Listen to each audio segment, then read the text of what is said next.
Welcome to This Week in East Brunswick. Today, Barbara Reese visits the Center for Women at the Raritan Bay Medical Center in Old Bridge, talk about the new surgical and medical pavilion, and talk about what is offered at the new building. Then Mayor Kevin McAvoy cuts the ribbon for the Air Force recruiting station on Route 18 in a brand new business spotlight.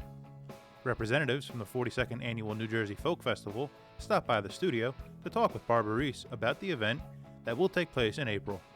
And Seema Mundra sits down in studio with members from the East Brunswick High School Political Club as they talk about an upcoming mock debate that will take place here at the library in March. All this plus more, so stay with us. This Week in East Brunswick starts now.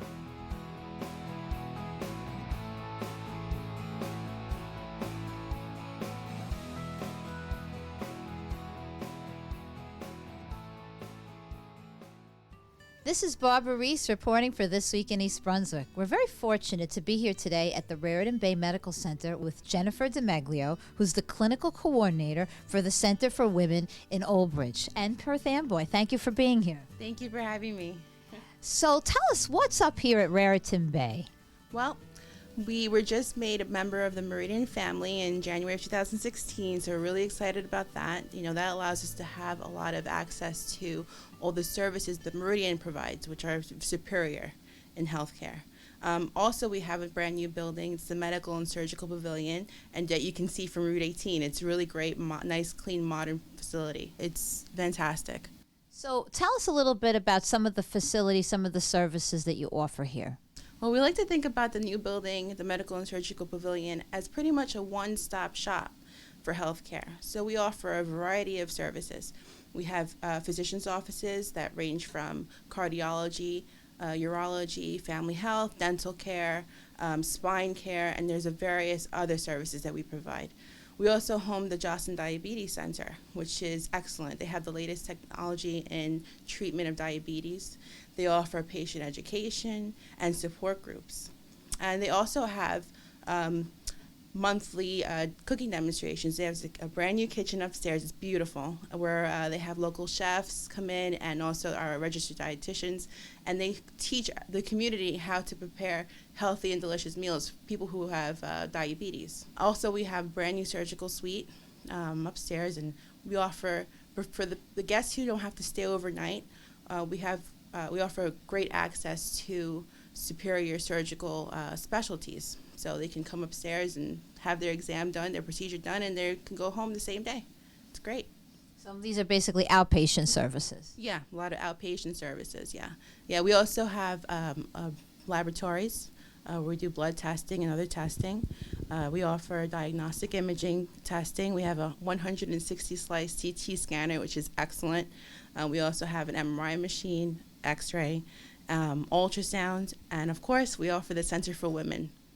So it sounds like you have a lot of top-line technology available in a local facility. Yeah, we do. It's excellent.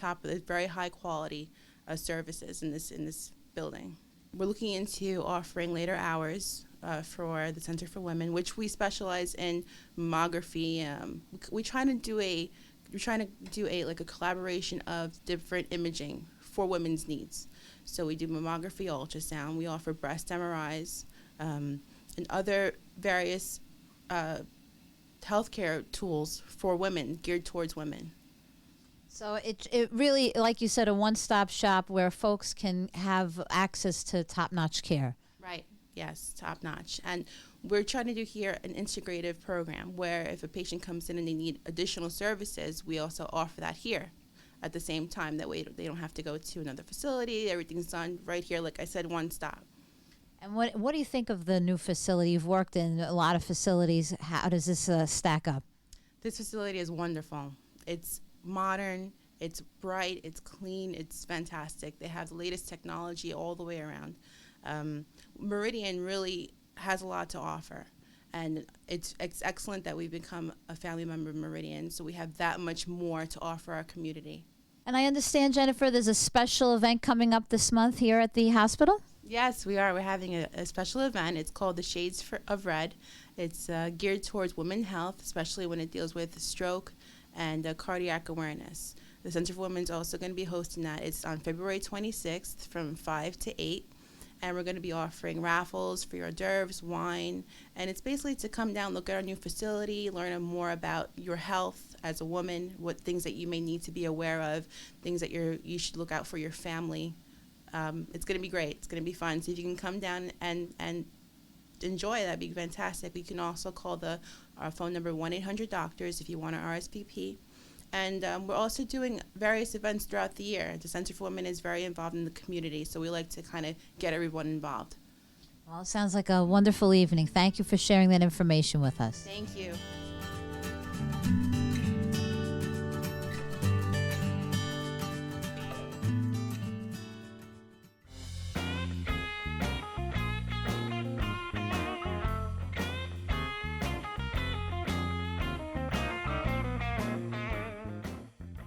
Good afternoon. Mayor Kevin McAvoy here on Route 18 at the brand new Air Force recruiting station, and I'm here with Lieutenant Colonel Pisant. Welcome, Lieutenant Colonel Pisant. Thank you very much, Mayor, for having us out here, and thank you very much for the community allowing us to operate. Well, this is going to be my very first business spotlight for the community to watch, and I'm so proud to be here this afternoon. Colonel, why don't you begin by telling the audience a little bit about why you came here, how you came to choose East Brunswick, for the mere fact that we are standing here now. Well, the Air Force decided to, in an effort to save money, was to bring some of our, congested locations into one hub. So what we did, we consolidated about 3 different offices to this hub location here. We figured that the spot right here at the 4-way on Route 18 was the best location for us in central Jersey. We still have a satellite office down in Toms River that belongs to this hub.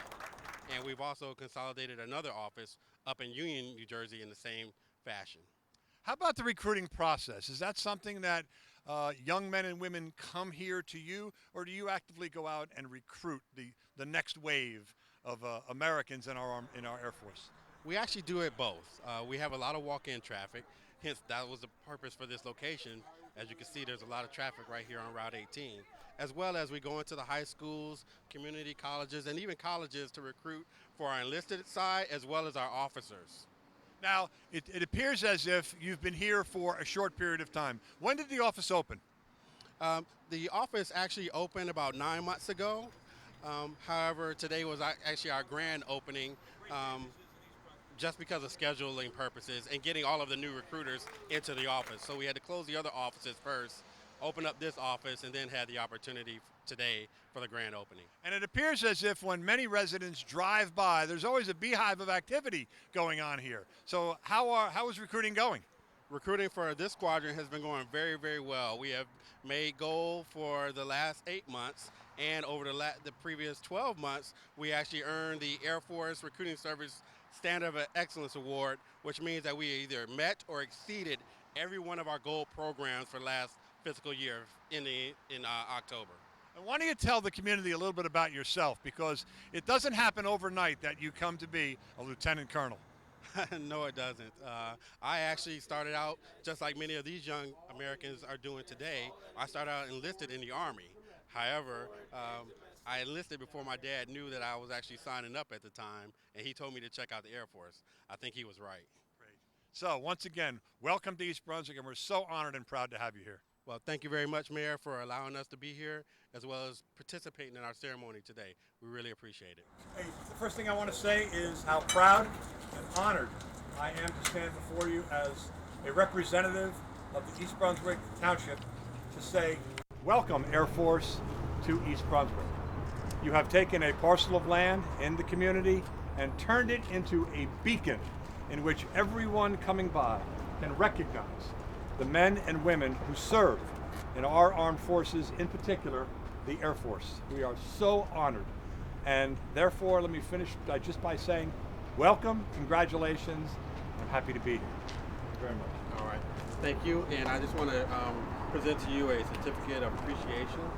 This is actually from the East Brunswick office here. Sergeant Raritan, who is leading this effort today. I just wanted to say thank you for coming out and blessing us with your appearance. Thank you very much. God bless America, and God bless the Air Force.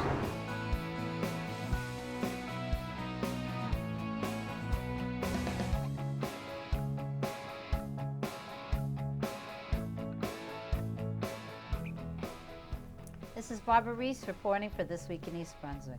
We're very fortunate today to be with two representatives of the New Jersey Folk Festival. We have Elizabeth Graham, Public Relations Coordinator, and Lada Abdasheva, Folk Festival Manager. Welcome. Oh, thank you. So tell us, Elizabeth, I understand that bluegrass is the theme for this year.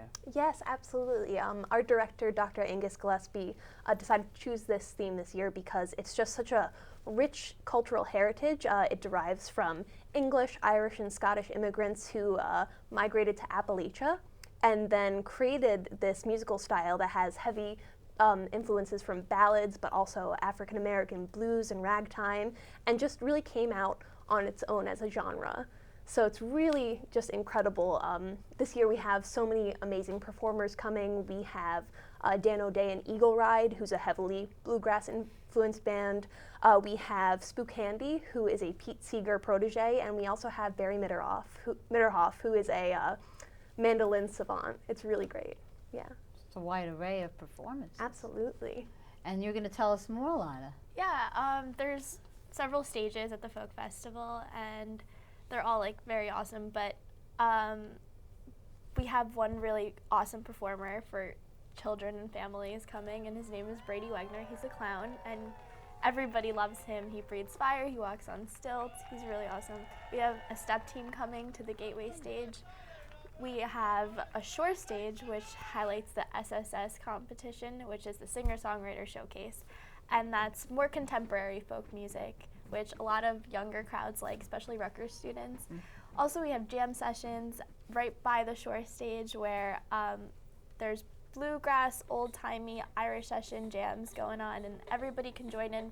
Everybody is encouraged to bring their instruments and play along with the musicians and performers, so it's a really nice time. Skyland stage has a lot of really cool people coming. Most of them are the ones that Elizabeth just mentioned, so it'll be great. And I know you have tons of arts and crafts. Yep. Tell us a little bit about some of the you have dance, you have food vendors, you have children's activities. If someone's coming with the family, is there something for everybody? Yeah, definitely. There's a bunch of food vendors. They have great food. They have a heritage area where there's just a lot of different cultures being represented very well. There is a children's tent with so many activities. We have pony vendors, we have a pie eating contest, we have a bunch of crafts for the children to do. It's just a great place to be for the family.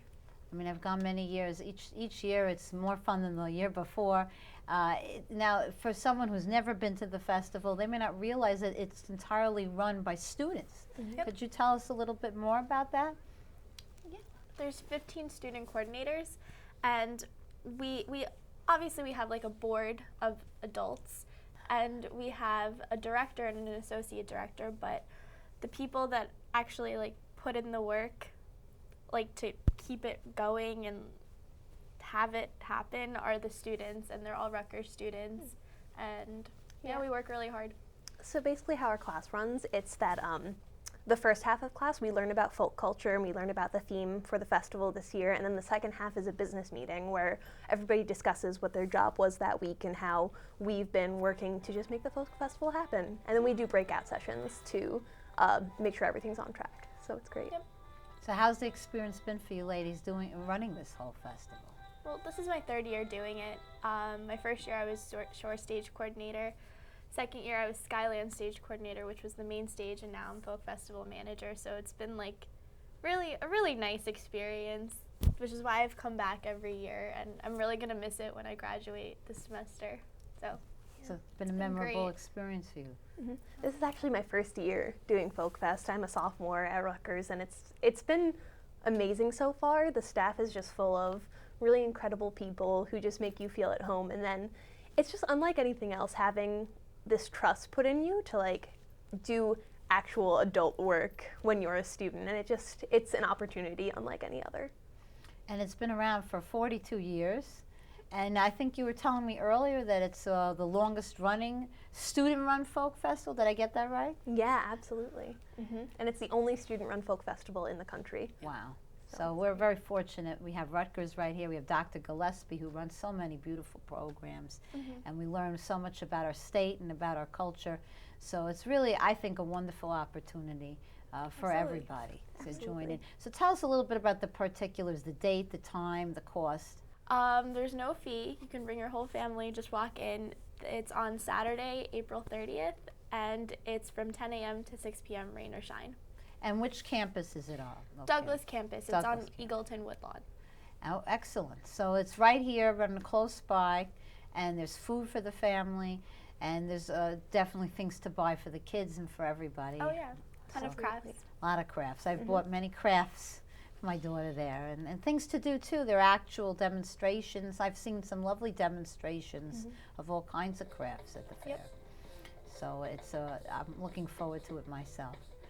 And for people who've never been to the festival, tell us why they should come. Well, you learn a lot. It's very, very awesome. Me myself working for the festival, I've learned a lot about so many different cultures, not just New Jersey, not just the theme, not just bluegrass, but like, for example, we have dancers actually from various countries. We have Japanese dancers that are possibly coming, just very cool experiences. And for me, I think I would say that it's the music. Experiencing live music is just unlike anything else. And so to get that experience for free, just take that opportunity whenever you can. Yep. I'm looking forward, and I hope our viewers will take advantage of this wonderful opportunity. So just to wrap it up, let's review one more time the date, the time, and that it's free. So it's April 30th, is that Yep. correct? Yep. Last Saturday of April. And 10 to 6. 10 a.m. to 6 p.m. Yeah. Also, if you have any questions or if anybody watching has any questions, please refer to our website or our Twitter or Instagram accounts, anything, or our phone number, which is the RU info number. So you have lots of ways for people to reach Yep. out to you. Absolutely. Absolutely. Well, thank you, ladies, for what you're doing, and for the students of Rutgers, and Dr. Gillespie for another wonderful year. We look forward, and thank you for all the hard work you do. Thank you for having us. And this is Barbara Reese reporting for This Week in East Brunswick. Hope to see you at the festival.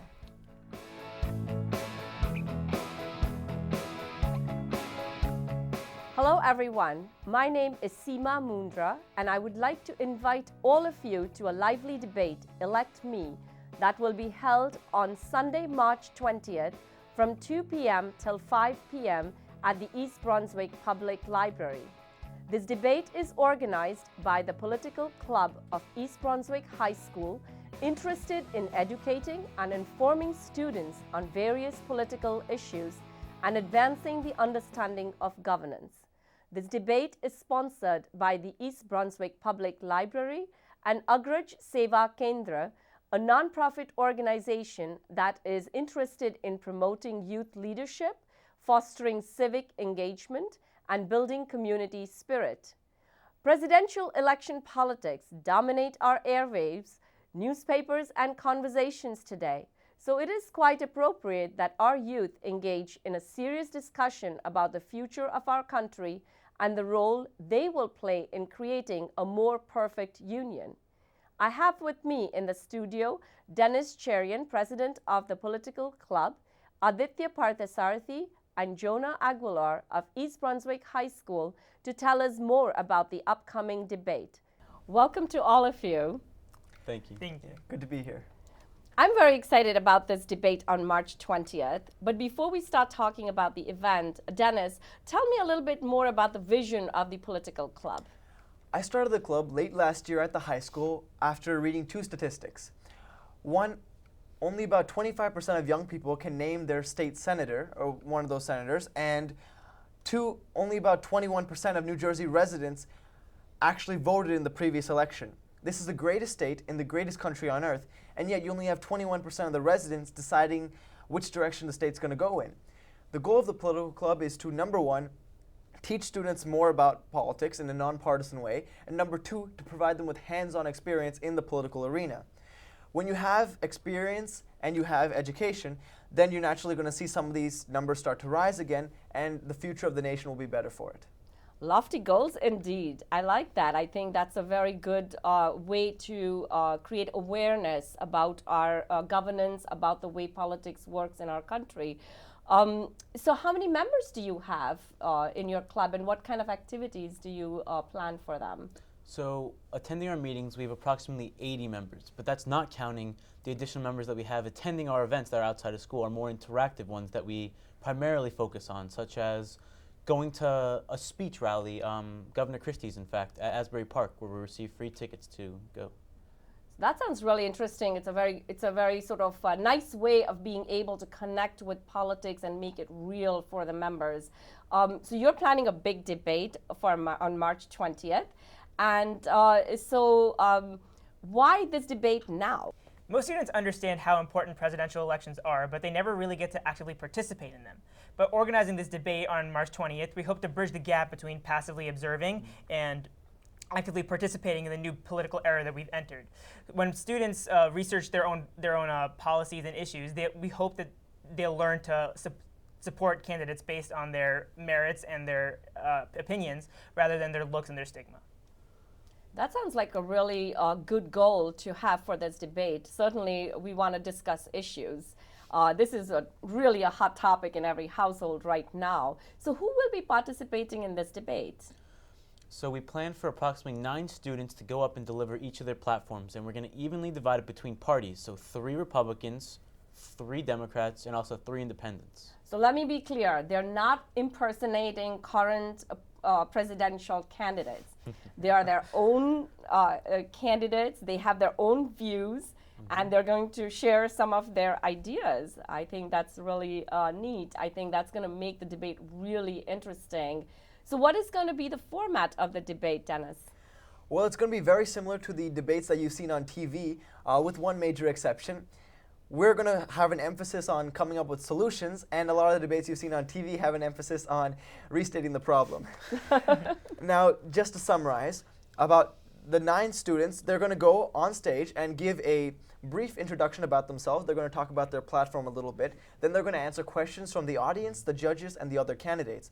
Finally, they'll give a quick closing statement, and we're going to hand out the awards. That sounds like a really good format for this debate. Everybody gets a chance to talk. But I'm sure the audience has this question: who's going to be judging and who's going to be moderating the debate? Well, we're going to have a lot of wonderful people who've had a lot of experience within the political arena there. State Senator Sam Thompson, Assemblywoman Nancy Pinkin, former president of the Board of Education in East Brunswick, Dr. Brad Cohen, and others will be there. And you can meet them right afterward. So this is the real deal. I mean, I think this raises the bar and makes the debate much more informative and interesting. So what are the topics that are going to be discussed in this debate? The purpose of the debate is to help address issues that affect Americans most today. So the candidates will choose anything they feel like strongly affects America. They can pick immigration laws, economy, or anything else they feel is really important to Americans today. And what they will do is they'll analyze the issue and they'll propose various solutions to help solve it. So the important question is, will the audience be able to take part in this and ask questions? Yes, the audience will play a humongous role in this debate. They're going to be able to ask questions and also ask student volunteers to fact check some things that they've heard from the contestants. Also, they'll ultimately decide who wins the debate. That sounds really interesting. So, I'm excited about going for this debate. What is the one thing you would like to tell the audience to excite them about the debate and to make them want to come for this debate? This is an event organized by students, for students, and why not of the students. It's a way for us teenagers to show to the community exactly what we've learned and what our stances are. So we want to invite everybody to come. It's a completely free event. Refreshments will be provided there, and it's going to be a memory that you're going to keep for years to come. Very interesting. So food for thought and refreshments to keep the energy flowing. I'm totally sold on this. I think it's going to be a really fun event. I look forward to meeting all of you on March 20th at the library, and see you at the debate. Thank you. Thank you. Thanks for having us. So to all those out there listening to me, whether you identify as Republicans, Democrats, or Independents, plan on attending this thought-provoking debate to encourage our youth who are seriously exploring ideas that they believe will continue making America the great land of opportunities for future generations. I look forward to seeing all of you at the Elect Me debate event on March 20th at 2 p.m. at the East Brunswick Public Library. Join me for an afternoon of lively discussion and debate on the future of our country. Thank you.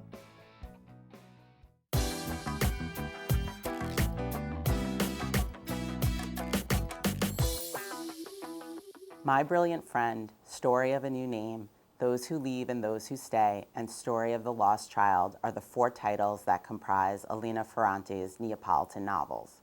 The books revolve around the relationship between Elena and Lila, 2 girls born on the same day in 1944 in the same poor neighborhood in Naples. These novels transport you into the world of post-war Naples in all its gritty reality, where the influence of the Camorra permeates through every aspect of neighborhood life, and girls pursuing secondary education is a noted achievement but also questioned. In the first novel, our narrator, Elena, states, "We grew up with the duty to make it difficult for others before they made it difficult for us." That statement sets the tone.